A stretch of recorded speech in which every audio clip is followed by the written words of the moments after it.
C. Joseph Vijay எனும் நான்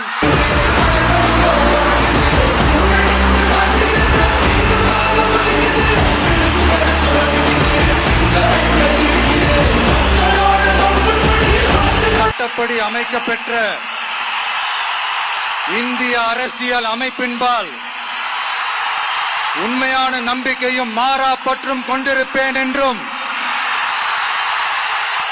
இந்திய நாட்டின் ஒப்பில்லாத முழு முதல் ஆட்சியையும் ஒருமையையும் நிலை நிறுத்துவேன் என்றும்